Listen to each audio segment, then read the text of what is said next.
Love is not always lost through dramatic arguments or slammed doors. Often it fades without a sound. It leaves quietly without warning, and before you realize it, something has changed. You look at the same face, hear the same voice, but the warmth is missing. The connection that once felt effortless now feels forced, and you cannot quite explain why. People do not usually say they no longer love you. They just stop showing it. Not because they want to hurt you, but because feelings change, attention shifts, hearts move on, not always with anger, but with indifference. And that is harder to face. Have you ever felt completely alone even while standing next to someone you love deeply? Like you are physically present but emotionally invisible? There is no fight, there is no goodbye, just silence and a growing space between what was and what is. The Stoic philosopher Marcus Aurelius once wrote, "You have power over your mind, not outside events." When someone begins to withdraw, our suffering often comes not from their distance but from our resistance to it. We hold on to how things used to be while reality drifts further from our grasp. Today we explore a quiet truth, that when love begins to leave, it always shows itself in two ways, not loud, not cruel, but clear if you are willing to see it. The farmer and the falling leaves.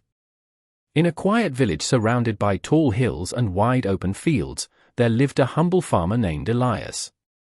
He was a man of simple pleasures. He rose with the sun, worked the land with care, and returned home each evening to the one person who made all his labor feel worthwhile. Her name was Ana, his wife, his love, his home. Their life was not perfect, but it was theirs, shared glances over dinner, quiet laughter in the garden, soft whispers before sleep. Years passed, and though time aged their faces, Elias believed their hearts remained the same. Until one autumn, something changed. It was not a single moment, no argument, no betrayal, just a subtle quiet, a colder gaze, a shorter response. He began to notice that Ana no longer waited for him by the door. Meals were prepared but left on the table without a word. She no longer asked about his day, nor did she share much about hers. At first, Elias thought she was tired. The season was changing, after all. Maybe it was just a passing mood. But as the weeks went on, the distance grew. Her eyes wandered elsewhere, and her mind seemed occupied by thoughts she no longer shared. He tried to bring back the warmth. He brought home her favorite bread from the town market. He tended the garden with extra care. He even read aloud the poem she once loved. But her smiles were no longer real, they were polite, distant, as if she was watching a stranger act out the role of a husband she no longer recognized. Elias felt lost. He spoke to no one about it, not the neighbors, not his brother in the nearby village. Instead, he packed a small bag one morning and walked toward the forest. It was said that deep beyond the woods, in a clearing where the sun never fully reached, there lived an old man known only as the Watcher. The Watcher was not a sage by title nor a priest by duty. He was a man who had once loved, once lost, and chose to live where the world moved slowly. Those who visited him came not for answers, but for perspective. Elias found the Watcher sitting on a wooden bench outside a small cottage, watching leaves fall from the trees. The man said nothing at first, only motioned for Elias to sit beside him. For a long while, they sat in silence, eyes following the slow dance of autumn leaves spiraling to the ground. Finally, Elias spoke, "I think she no longer loves me, but I cannot prove it. She is still there, but it feels like I am alone." The Watcher nodded slowly. When the wind changes, the leaves fall. They do not ask permission, they do not explain themselves. They simply know the season has ended. Elias looked down. "So what do I do? How can I know for certain?" The Watcher picked up a brittle leaf from the bench and held it up. Love does not leave with loud footsteps. It leaves in silence. It fades like the green of a leaf, first the edges, then the color, and finally it breaks away. There are always signs, but they are not shouted. They are whispered. He stood and walked toward a tall tree at the edge of the clearing. "This tree has stood here for longer than I have been alive. Each year, it lets go of what no longer serves it, not with anger, not with sorrow, but with wisdom. Elias followed him, eyes on the branches swaying above. You want to know if love has left you? Then listen. Do not force her to speak. Do not demand clarity from someone who is unsure of their own heart. Just watch. The signs will come, and when they do, the watcher turned and placed the leaf in Elias's palm. You will not need to ask. You will already know. In that quiet clearing, surrounded by trees shedding what they no longer needed, Elias understood something he had never wanted to believe, that love, like all things in nature, has its seasons. And when someone begins to fall away from you, the world will not scream, it will whisper through silence, through small absences, through cold mornings that once were warm. What remains is not the fight to keep love, but the strength to witness its change. And in the falling of those first leaves, two signs always appear. First sign, they no longer share their inner world with you. The days after Elias returned to the village were quiet. Lina was there as she had always been. She cooked, she cleaned, she asked about the crops. But something essential had gone missing, and now that Elias had been taught to listen, he could hear it clearly. It was the silence between the words, the lack of depth. The conversations that used to meander through thoughts and dreams were now short and efficient, functional, safe. She spoke like someone who had something to hide. Not in secrecy, but in absence. She simply stopped letting him in.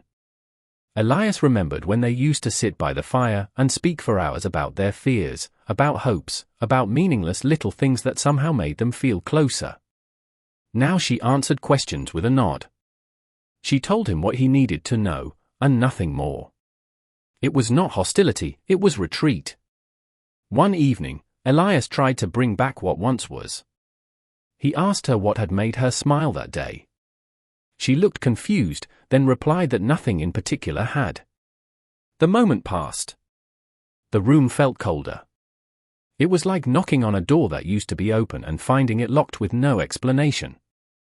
When someone stops sharing their inner world with you, it is not always because they have something to hide. Often it is because they no longer feel the need to bring you into their thoughts. The connection that once flowed both ways becomes one-sided. You keep reaching in, but nothing comes back. It is not loud. It is not cruel. But it is unmistakable. The watcher had spoken of this. He called it the closing of the gate. He told Elias that every person carries a garden inside them, a place of memories, emotions, and dreams. To love someone is to be invited into that garden, to walk its paths, to care for its beauty. And when that person begins to withdraw love, the first thing they do is close the gate, not with anger, not with final words, but slowly, silently. The gate closes when they stop telling you about their day, when they leave out details they once rushed to share, when they no longer ask your opinion, not because they are hiding something, but because your thoughts no longer feel essential to their own. Elias saw it now. He saw that she had retreated behind walls that used to be transparent. She still smiled at him, still offered him tea, but her thoughts were somewhere else, her joys and frustrations, her small discoveries and private sorrows were no longer brought to him. And that, more than anything, told him what he needed to know. The Stoic philosopher Epictetus once said, "We have 2 ears and 1 mouth so that we can listen twice as much as we speak." But what happens when there is nothing left to hear? What happens when the person you love no longer gives you anything to listen to? The answer is difficult but simple: you accept it. In Stoic thought, suffering comes not from the event, but from our judgment of it. When someone stops sharing with you, the pain does not come from the silence itself, it comes from your expectation that they should speak, that they must continue to let you in. The truth is, we cannot own another person's inner world. We are guests there, always. And when the invitation is withdrawn, the wise thing to do is not to break down the door, it is to bow and walk away with dignity. Elias began to speak less, not out of spite, but out of understanding. He no longer asked questions that would be answered with indifference. He no longer tried to stir warmth where there was only routine. Instead, he observed.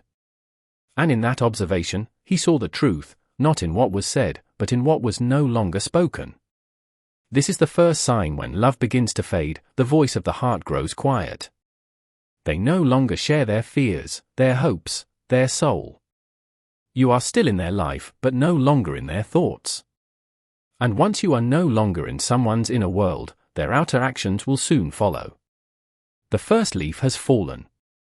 The garden gate is closed. Second sign, they start comparing you silently. It was late afternoon when Elias noticed it again. They were walking through the village market, as they often did in the past. The rhythm of their steps used to match. They used to stop at the same stores, laugh at the same odd fruits, and choose spices together. But today, her eyes wandered, not to the stalls, not to the food, but to other people. He watched as her gaze lingered on a young couple laughing near the baker's shop. Her expression did not change, there was no envy, no sadness, just a quiet observation. She looked at them the way one looks at something once familiar but now distant. Later that evening, she complimented the dress of another woman at the well, not out loud, just a passing comment, simple, almost careless. But something in her tone made Elias feel like he had just been measured against someone else and found lacking. She did not say a single hurtful word, yet every glance away from him, every silent admiration of others, cut deeper than any criticism ever could. When someone begins to fall out of love, they often start to compare, not openly, not cruelly, but quietly. They begin to notice what others have that you do not. They begin to admire traits in strangers that they once found in you. They may not realize they are doing it, but you feel it. The laughter you once shared becomes muted. Your habits, once seen as endearing, now seem irritating. Your presence becomes less of a comfort and more of a comparison point. The watcher had spoken of this too. He told Elias the story of a man who once carved a statue of his wife. He shaped it from memory, believing it captured her beauty perfectly. But over time, he began to add features that did not belong to her, a more elegant smile, a straighter posture, softer eyes. He claimed it was still her, but the truth was, it had become someone else, an ideal she could never be. This is what comparison does, it replaces real connection with imagined perfection. It shifts attention from what is shared to what is missing, from gratitude to desire. And it always begins quietly. You will notice it in how they speak about others, in the way their eyes light up at someone else's story but grow dim when you speak, in the subtle distance they create when they begin to see you not as their choice but as their habit. Marcus Aurelius once wrote, "Be content to seem what you really are." But when someone is no longer content with who you are, their restlessness reveals itself in comparison, not in arguments, not in complaints, but in glances, in sighs, in silence. Elias began to sense it in every room they entered together. He noticed how Lionel no longer reached for his hand in public, how she smiled more often at others than at him, how she admired things he could never give her without ever saying it out loud. There is a pain in being measured without being told. It is the ache of being seen but not cherished, of being near someone who is already imagining someone else. The Stoics teach us not to chase what is outside our control. We cannot stop someone from comparing us to others, but we can choose not to compare ourselves in return. We can choose to accept that love built on comparison is not love but performance, and we are not actors. When someone silently compares you, they stop seeing you as enough. They look for qualities you do not possess and forget the ones you do. This is the second sign, the heart is shifted. It now looks outward instead of inward. Elias did not confront Lionel. He did not beg her to see him differently. He simply watched. And what he saw was a woman still present in body but already walking away in spirit. Love begins with admiration, but it fades when that admiration is redirected. And the most painful part is not being replaced, it is being slowly forgotten while still standing in front of the person you love. That is how the second leaf falls, not with a word, not with a decision, but with a gaze that no longer sees you. What should you do when you see the signals? After many days of watching and waiting, Elias returned once more to the forest. He found the watcher sitting at the same bench, eyes turned toward the same trees, still losing their leaves. Elias sat beside him, the weight of silence hanging heavily on his shoulders. "I have seen the signs," he said. "She does not share herself with me anymore, and I feel her comparing me to things I cannot become. So what should I do now?" The watcher did not answer right away. Instead, he bent down and picked up a handful of fallen leaves. He let them fall one by one from his hand, watching how they drifted on the breeze without resistance. "You cannot chase the wind," he said quietly, "and you cannot force a leaf to cling to a branch that no longer feeds it." Elias lowered his head. "Should I fight for her? Should I ask her to stay?"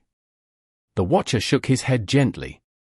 "You can ask, you can cry, you can explain every ache in your chest, but if her heart has already walked away, your words will not reach her.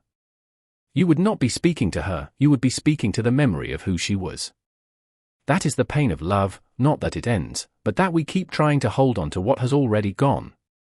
The Stoic teachings remind us that true strength comes from accepting reality, not resisting it. Epictetus once said, "Freedom is the only worthy goal in life, and it is achieved by letting go of what is outside our control." You cannot control how someone feels. You cannot force love to return. You cannot make someone stay if their spirit has already left. But you can control something far more powerful, yourself. Elias sat still, eyes on the forest floor. "And how do I do that?" "By not begging for attention. By not lowering your worth to chase something that no longer sees it. By standing where you are and choosing peace over pride. When someone begins to leave, do not chase them into the darkness. Let them walk. And if they return, let it be by choice, not guilt. If they do not, then you will still be standing, whole, undiminished." The greatest mistake we make is thinking that letting go means we did not care. But the opposite is true. Letting go means we cared enough not to trap what wanted to fly. It means we loved enough to choose truth over fantasy. So, Elias asked, "What should I do tomorrow?" And the watcher answered, "You rise. You water your field. You greet the sun. You care for your life because it is still yours, even if someone has stepped out of it. Let them go, Elias. But do more than just let go, choose yourself. Choose to live fully.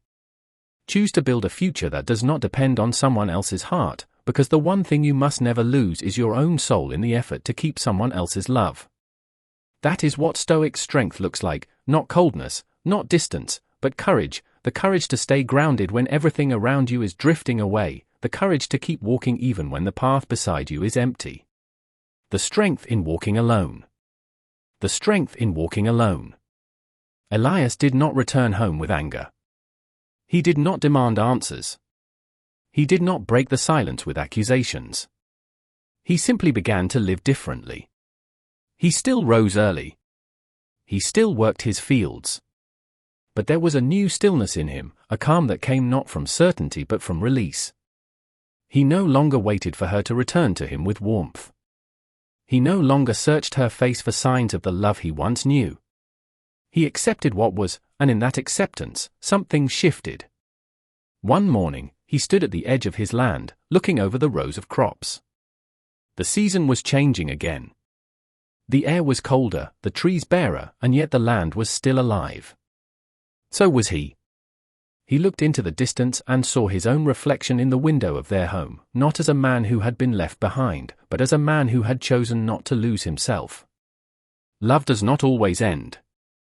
Sometimes it changes form. Sometimes it becomes a memory. Sometimes it becomes a lesson. But it always leaves us different. The Stoics taught that we do not own anything in this life, not possessions, not people, not even the feelings we hope will last forever. What we have is the moment, the ability to respond with reason, the strength to let go with grace. Elias learned that letting go was not weakness, it was the highest form of strength. It was trust in life, trust in himself, trust that whatever left him did not define him. And in that quiet, he found something greater than closure, he found peace. He walked away not in sorrow, not in defeat, but in truth. Now I ask you, have you ever seen these signs in your own relationships? Have you felt the quiet withdrawal of someone who once invited you into their inner world? Have you sensed the silent comparisons that told you your love was no longer enough? If you have, you are not alone. We have all stood in that quiet place, wondering if we should fight or surrender, wondering if letting go makes us weak or wise. So I invite you to share your story. Take a moment now, reflect deeply, and write down your experience. By sharing, you not only heal yourself but help others find their own strength to move forward. Tell us how you found the courage to let go, or perhaps how you struggle to hold on, because wisdom is not simply hearing words, it is living them. It is sharing what we have learned so others may walk their path with strength and clarity. Remember, love is never owned. It is lived. And sometimes it is honored most deeply by letting go.